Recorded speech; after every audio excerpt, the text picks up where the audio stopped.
그분들의 그 은혜에 감사하며 기리는 그날이다라고 얘기했습니다. 근데 지차님 뭐라고 하면, 근데 왜 어린이집 안 가지? 그거하고 어린이집 가고 무슨 어린이집 가는 것도 가고 또 기리는 것도 기리고 하면 되지 왜 어린이집 안 가지? 그러더라고요. 그래, 그거는 네가 알아서 할 거고, 하여튼 현충일은 그런 날이다. 자, 오늘 현충일을 맞아서 오늘 로마서 13장 말씀 그 1절을 우리 한번 읽어볼까요? 1절 한번 읽어봅니다. 시작. 각 사람은 위에 있는 권세들에게 복종하라.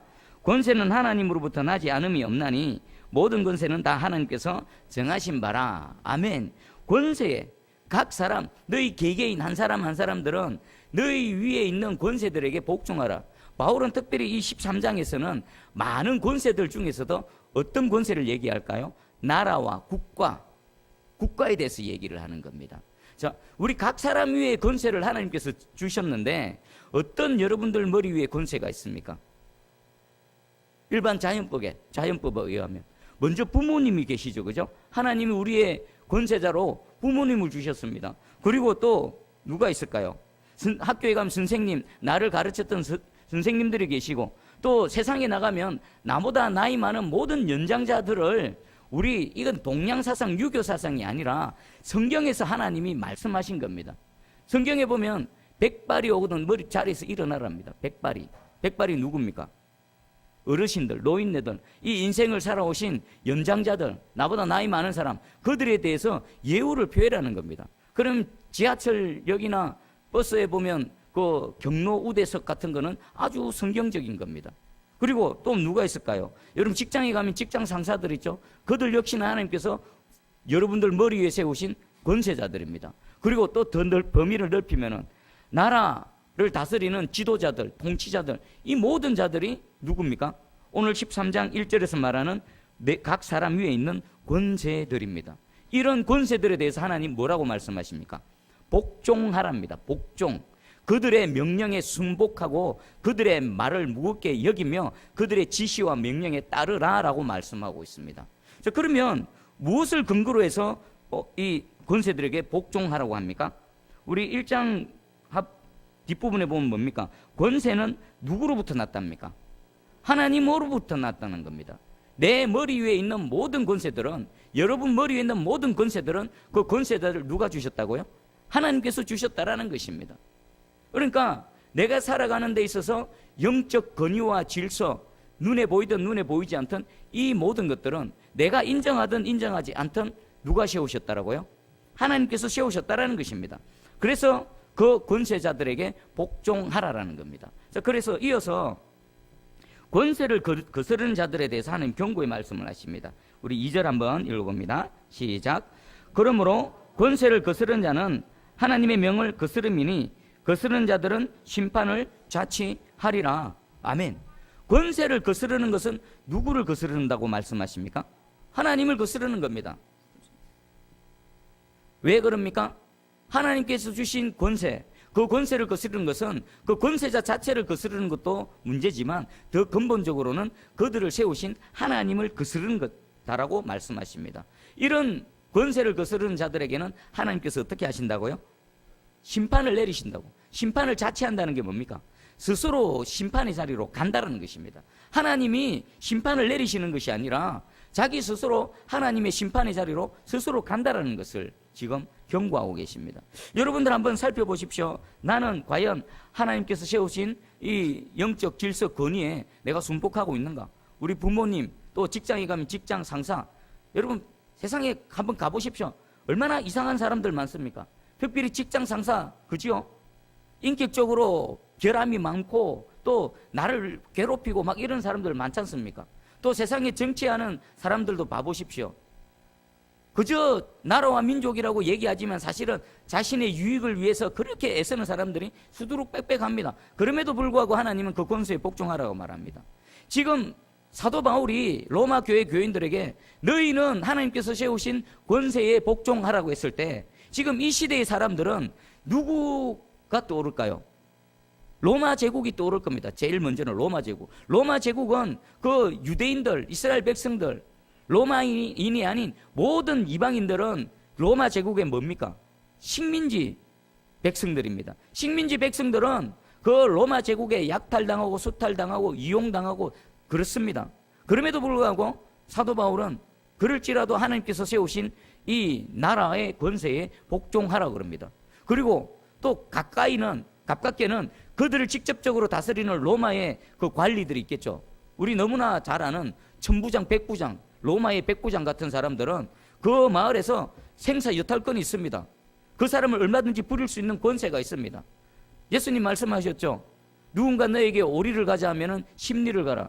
그 백부장의 권세 중에 하나가 아무라도 붙들고 어떤 사익을 시킬 수 있는 권세가 있었습니다. 그래서 이것 좀 하시오, 저거 하시오. 예수님이 십자가를 지시고 하시다가 넘어졌을 때 구레네 사람 시몬에게 네가 대신 져, 이런 권세가 로마 관리들, 로마 군인들에게 있었다는 것입니다. 근데 예수님 뭐라고 말씀하십니까? 그들이 그렇게 오리를 가자 할 때에 너희는 얼마를 가라고요? 십리를. 그러는 그 권세에 굴복할 뿐만 아니라 그 권세가 원하는 것보다 어떻게 하는 겁니까?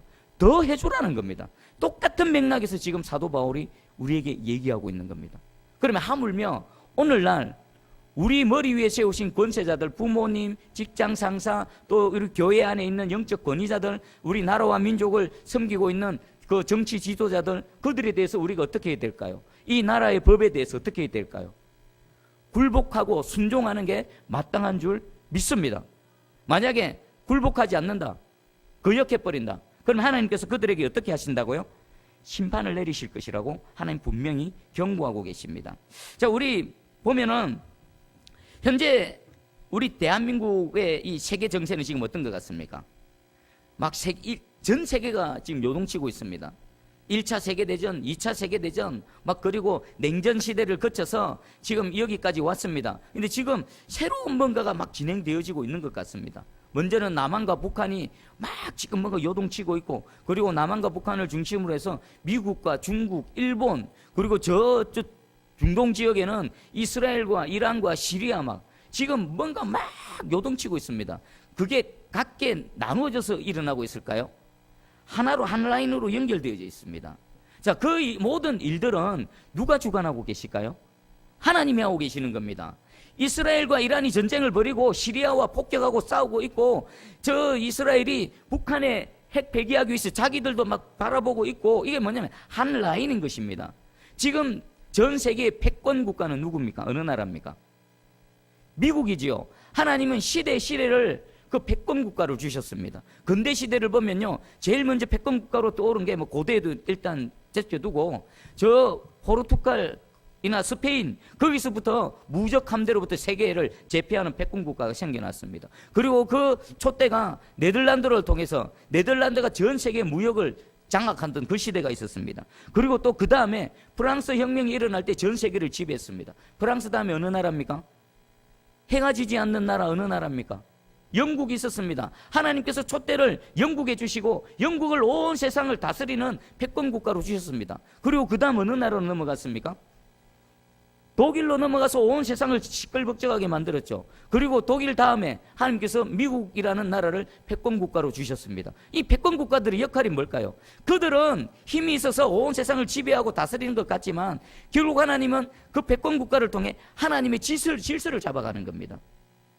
지금 저 말도 안 통하고 억판 같은 저 김정은 집단, 저들을 다룰 수 있는 나라는 어느 나라입니까?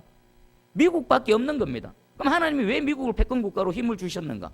그런 억방이 같은 나라들을 두드려 패고 몽둥이로 다스리는 힘을 주신 겁니다. 그리고 주변에 있던 여러 나라들과 함께 힘을 이렇게 분배하고 조정하셔서 하나님의 뜻을 이루어가는 겁니다. 지금 이 시대는 어느 시대인 것 같습니까? 종말의 때가 다가오고 있습니다. 하나님이 이스라엘을 일어나게 하시고 이스라엘을 다시 한번 이 미국과 함께 분명히 일어나게 할 겁니다. 저 김정은 이 집단 조만간에 뉴스에서 안 보일 때가 올 겁니다. 어찌하든지 하나님은 하나님 뜻을 이루시고 남과 북이 하나가 되게 하시고, 그리고 저 예루살렘으로 복음이 들어가서 이스라엘 회복시킬 그날이 이제 그 첫 문을 들어선 겁니다. 지금 세계 정세는 새로운 정세죠, 그죠? 그건 새로운 첫 문이 들어갔다는 것입니다. 이 모든 것들을 주관하신 분이 누구시라고요? 하나님이시고, 그것들을 이루어가기 위해 각각의 나라에 권세를 주시고 그런 또 지도자를 주시고 한 분이 누구시라고요? 하나님이시라는 겁니다. 그래서 우리 작게 보지 마시고 큰 그림으로서 하나님의 손길을 보시면서 아 그렇구나, 지금 하나님이 우리나라에 이런 정부가 들어오게 하신 거, 미국에 저런 트럼프 같은 대통령을 주신 거, 우리 처음 트럼프 대통령이 미국의 대통령이 됐을 때 얼마나 의아해했으며 얼마나 당황스러워했습니까? 그런데 여러분, 왜 지금 트럼프가 대통령이 되어야 되는지 조금 감이 잡히십니까?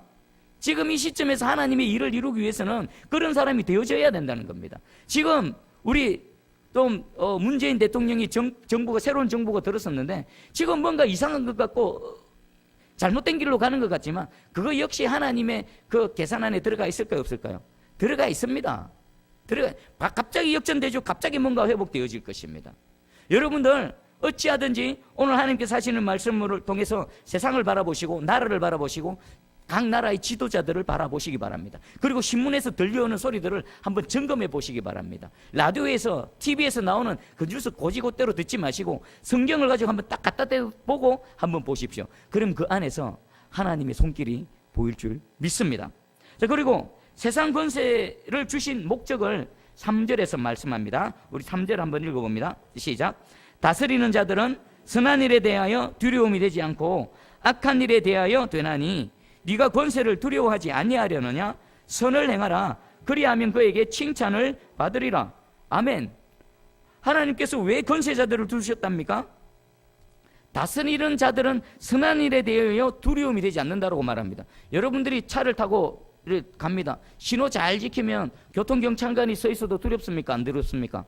안 두렵죠? 근데 조금 전에 저기서 내가 신호를 위반하고 노란불 빨간불인데 내가 그냥 빨간불인데 쏙 지나왔다. 근데 저기 경찰이 서 있다. 그러면 마음이 어떻습니까? 두렵죠? 음주운전자들 차 가다가 앞에서 빨간불이 뺑뺑뺑 하면 어떡합니까? 갑자기 차 돌아서 도망가죠. 왜 그렇습니까? 악한 일을 행하니까, 범법을 행하니까 그 권세자들이 두려운 겁니다. 여러분, 저와 여러분들 권세자들이 안 두려우려면 어떻게 하면 됩니까? 법을 잘 지키면 됩니다.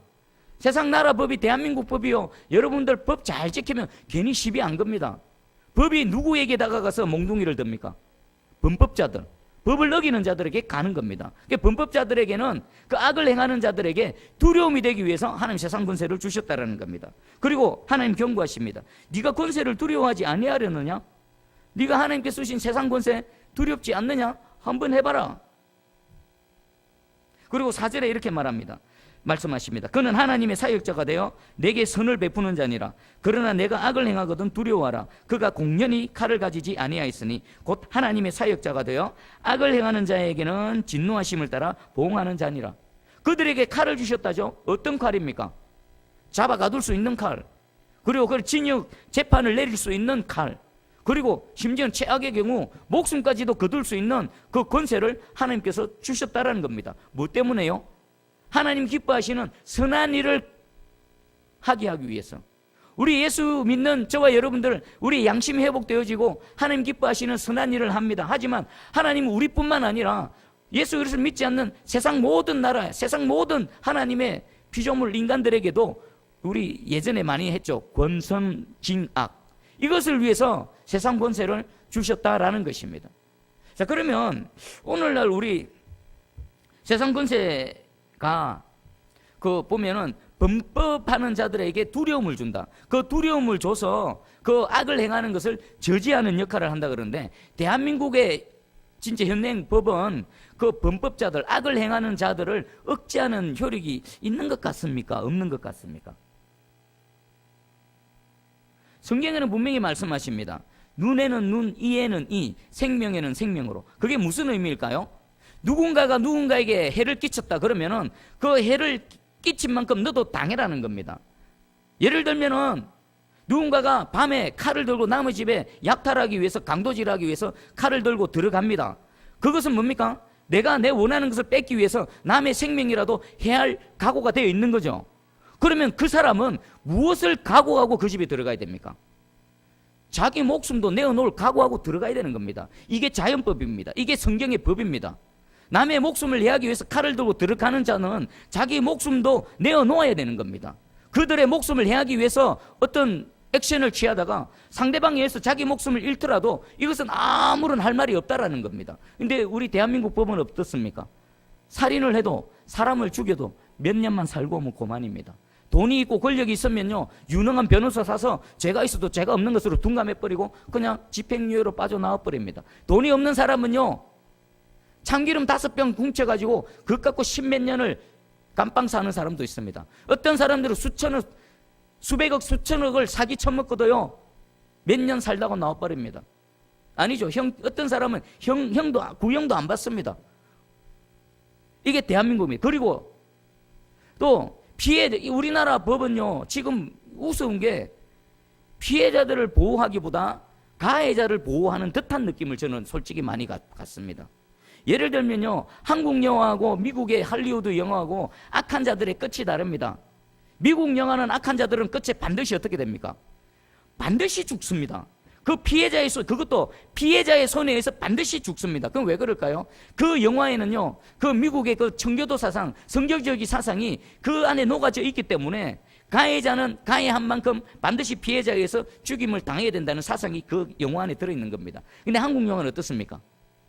이 연쇄살인범, 자신의 아내와 딸을 강간하고 잔인하게 살해하고 죽였는데 세상 공권력이 내 원한을 풀어주지 않으니까 그 주인공이 스스로 개인적으로 추적하고 막 찾아냈습니다. 마지막에 그 가해자와 맞닥뜨렸습니다. 죽이려고 하는데 죽입니까? 안 죽입니까? 못 죽이죠. 한국 영화는 그렇게 끝납니다. 경찰이 삐뽀삐뽀하고 잡아갑니다. 그 성경적인 게 아닙니다. 그렇게 잡아가면요, 재판 내리겠죠. 어떻게 재판 내립니까? 그냥 살해를 했는데 술 먹고 살인이 아니네. 어떤 다급한 상황이 있어서 살인이 아니네. 그러면서 때리고 몇 년 살다가 나와버립니다. 자, 그러면 피해자의 피값은 어디서 갚습니까? 그리고 사랑하는 그 아내를 잃고 사랑하는 남편을 잃은 그 피해자들의 가슴, 그 피멍은 누가 풀어줍니까? 사실 성경에 의하면 그 피해자의 그 가해자에 대한 그 책임을 물을 수 있고 그 마지막 돌을 내리칠 수 있는 사람의 권한은 누구에게 있습니까? 피해자 가족들에게 있습니다. 그래서 성경적 용어는 피해 보복자라고 합니다. 피해 보복자. 아버지를 누군가 죽였다. 그럼 그 아들이 그 아버지 원수를 갚는 거 하나님 자연법상으로 인정을 하십니다. 그런데 세상이 정부가 그 권한을 착취해버립니다. 약탈해버립니다. 중간에서 가로채버립니다. 변호사 쓰고 돈 써버리면요, 그거 그냥 별거 아닌 것이 해버립니다. 그래서 지금 대한민국에는 그런 피해자들의 피해 원성, 그리고 그 사랑하는 가족을 잃은 그 원한에 삼으신 그들의 원한이 지금까지 찼습니다. 국가 시스템이요, 하나님의 공의를 제대로 수행하지 못하면 하나님은 그 나라를 때려버리십니다. 어떻게 때릴까요?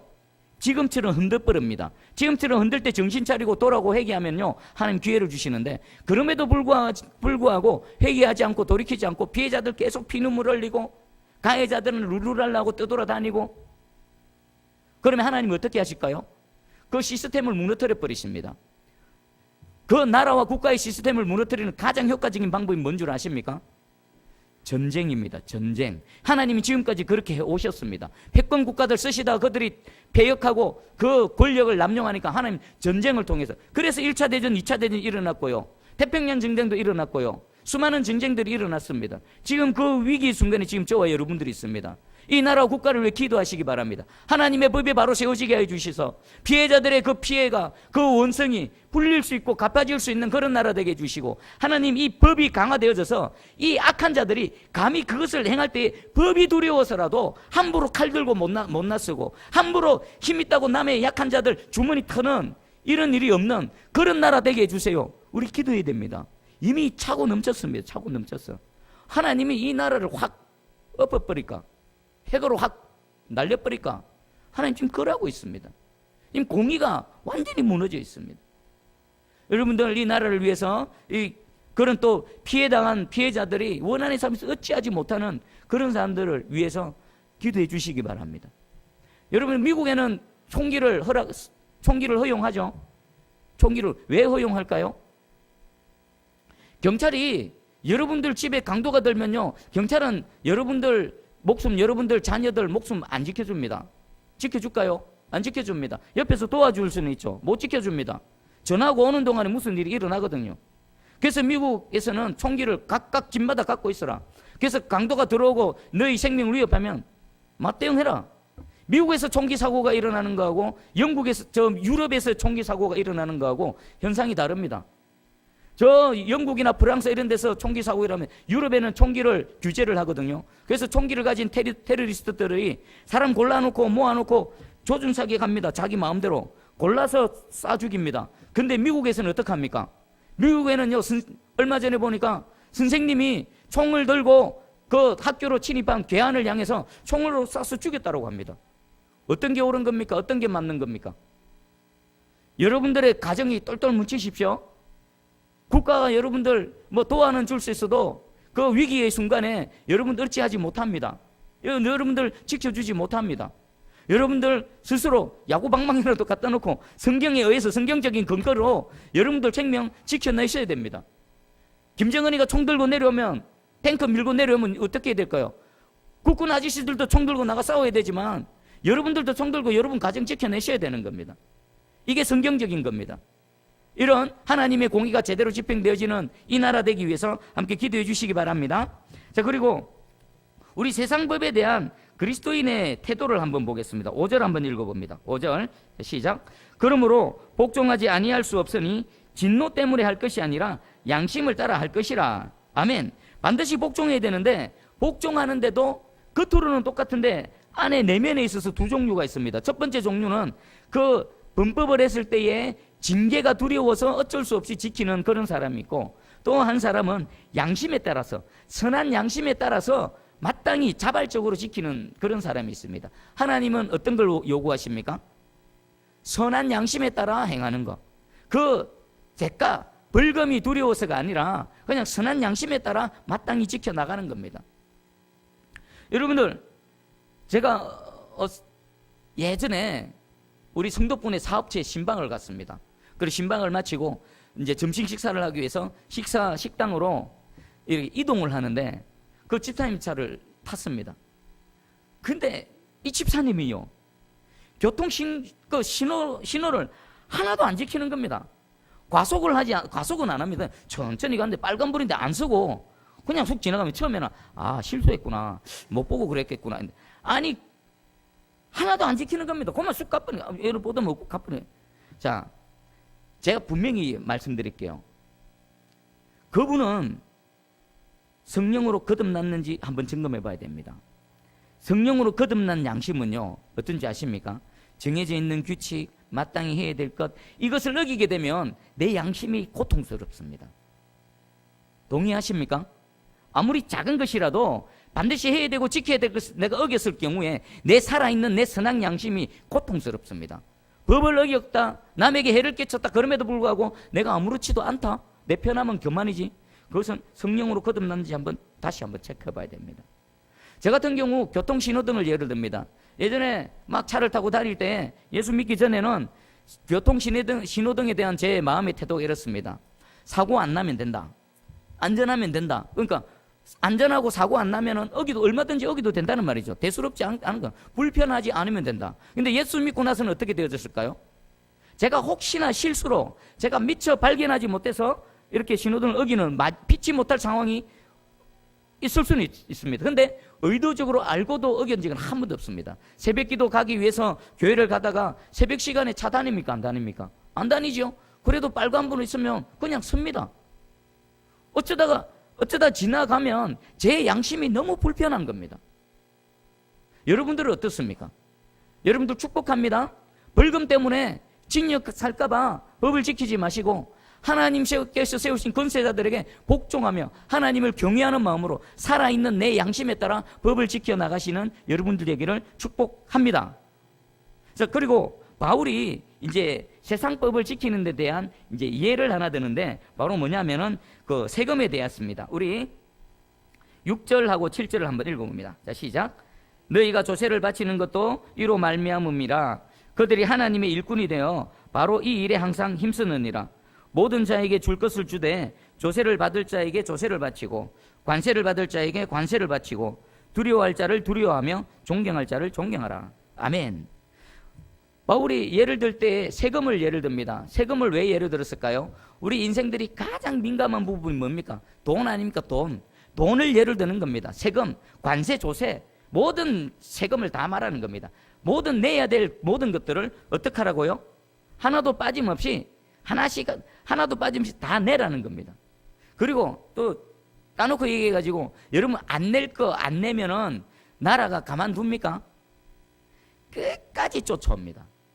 여러분 죽을 때까지 그 따라다닙니다. 세금 안 낸 거, 뭐 안 낸 거 끝까지 따라다닙니다. 그것 때문이 아니라 마땅히 내야 될 것들을 내시기 바랍니다. 예수님도 말씀하셨죠.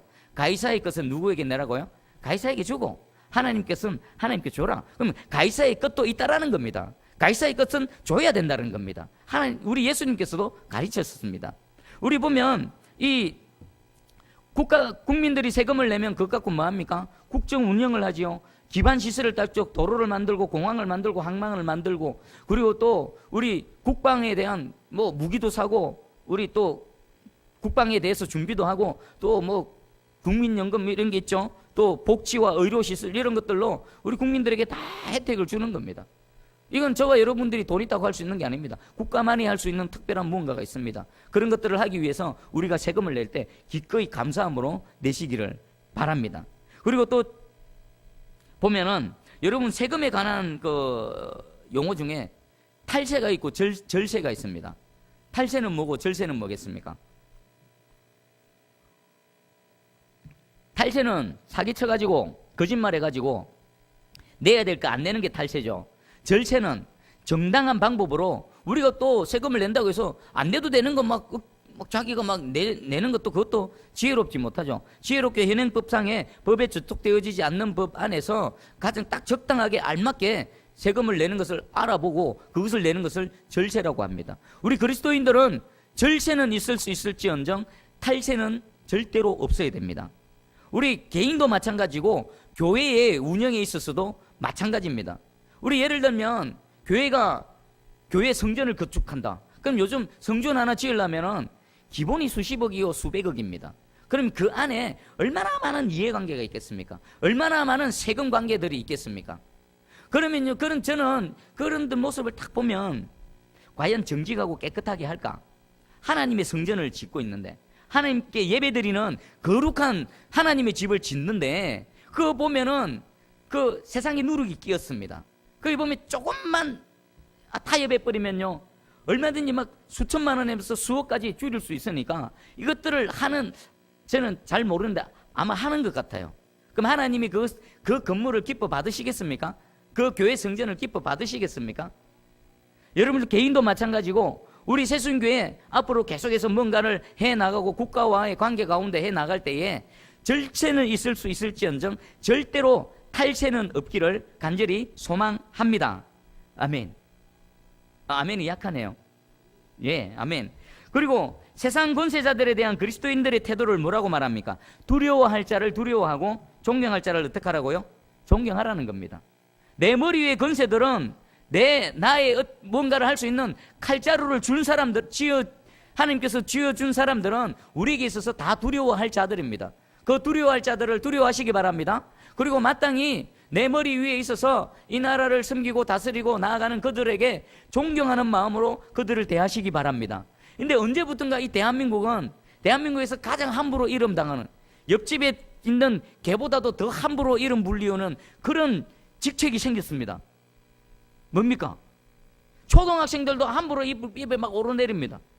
누구라고 막 입에 오르내립니다. 불과 수십 년 전만 해도 그분의 이름을 함부로 막 오르락 내리락 하고 뒤에 각하라고 존칭을 안 붙이면 지도새도 모르게 끌려가가지고 사라지는 이런 대한민국이었었는데, 언제부턴가 대통령은 완전 옆집 개 이름보다도 더 못하게 막 부르고 막 연배로 봐서도 한참 그 연장자고 또 인생의 경륜에 있어서도 한참 나보다 대단한 사람들인데 이 초등학교 1학년 2학년 애들도 그런 사람들의 이름을 함부로 부르고 막 지 친구처럼. 우리 이 대한민국 전체가 회개해야 되는 겁니다. 오늘 이 말씀에 의하면은 우리나라가 얼마나 말씀에서 벗어나 있습니까? 우리 아이들이 얼마나 말씀에서 멀리 떨어져 있습니까? 여러분들 두려워할 자들을 마땅히 두려워하시기 바랍니다. 그리고 존경할 자들을 마땅히 존경하는 저와 여러분들 되어지기를 주님의 이름 축복합니다. 자, 그러면 이제 한 걸음 딱 더 나가겠습니다. 이 내 머리 위에, 우리의 머리 위에 세운 권세들에게 복종할 것인데, 복종하는 그 선이 어디까지인가? 어느까지 우리가 복종해야 되는가? 나라가, 권세가, 대통령이 하라고 하면 무조건 다 따라야 됩니까? 판단을 하고 구별을 해야 되는 겁니다. 무엇으로요? 말씀으로. 저와 여러분들은 이 세상 나라에 살지만 근본적으로 우리의 본향은 어디며 우리의 원래 시민권은 어디에 있습니까? 하늘의 시민권자입니다. 세상의 법보다도 우리의 더 근본적으로 우리에게 적용되어져야 될 법은 누구의 법입니까? 하나님의 법입니다. 그래서 항상 세상 권세에 복종한다 하더라도 먼저 들이대어 볼 것이 하나님의 법입니다. 우리 에베소서 6장 1절에 자녀들아 주 안에서 너희 부모에게 순종해라. 너희 부모에게 순종하는데 큰 울타리를 줬습니다. 뭐 안에서요? 주 안에서, 하나님의 말씀 안에서. 세상 권세에 복종하는 것도 이 원리가 동일하게 적용되어집니다. 예를 들어 보겠습니다. 어떤 정권이, 새로운 정부가 들었었는데 예배를 못 드리게 합니다. 전도를 못하게 합니다. 하나님의 종들에게 말씀을 말씀대로 전달하지 못하게 합니다.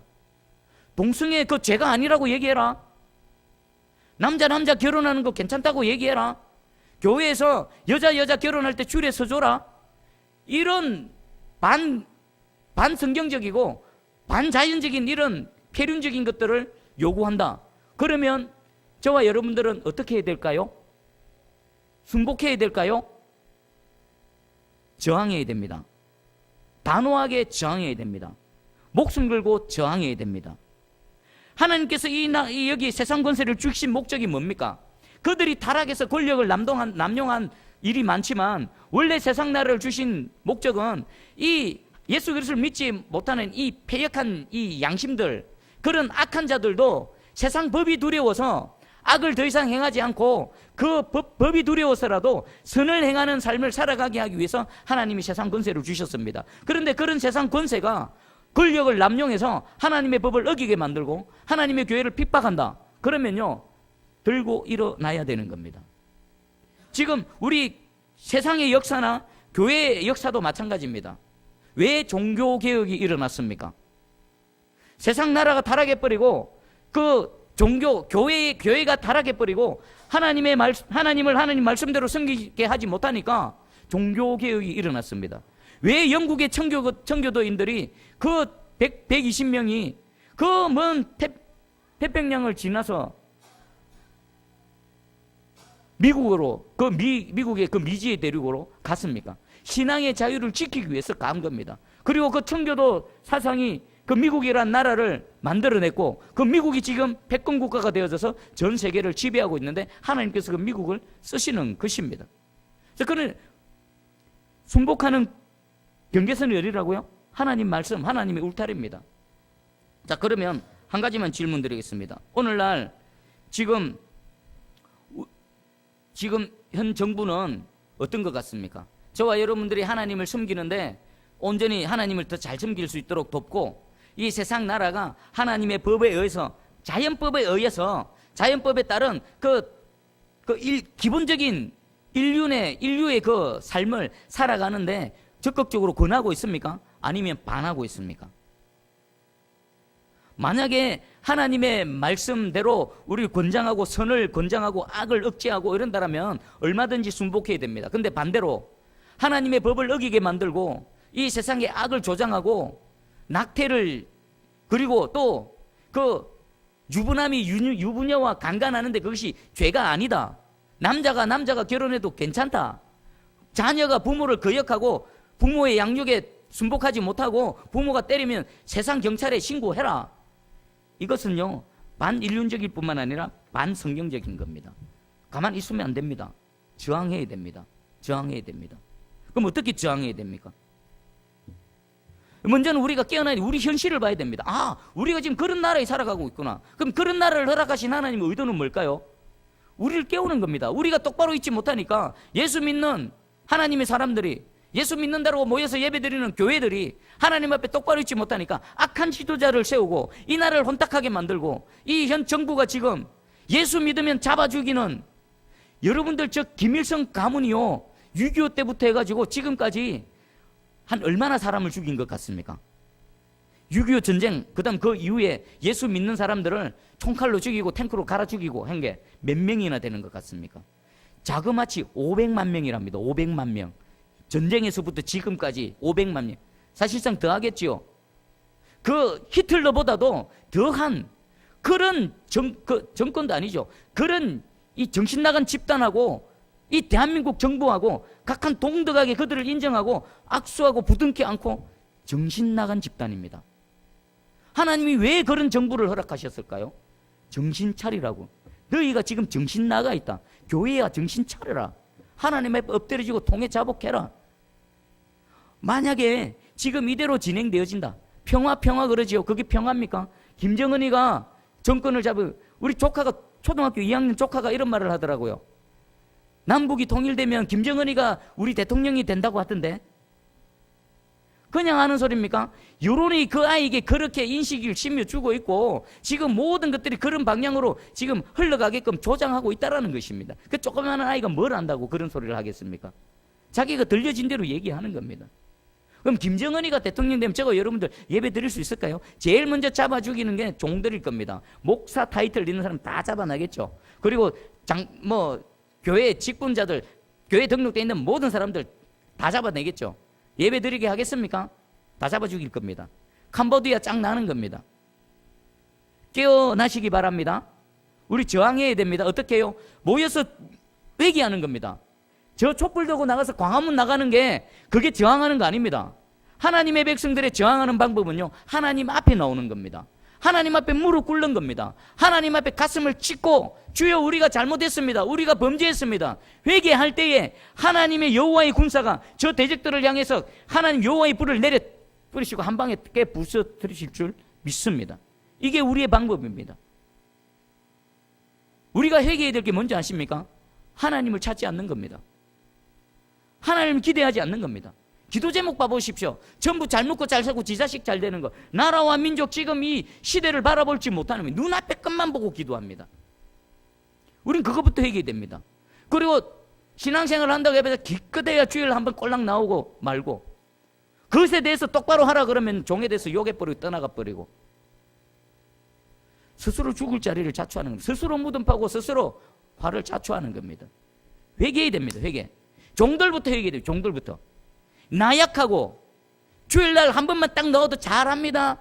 예, 주일 성수만 잘하십시오. 예, 11조 잘하십시오.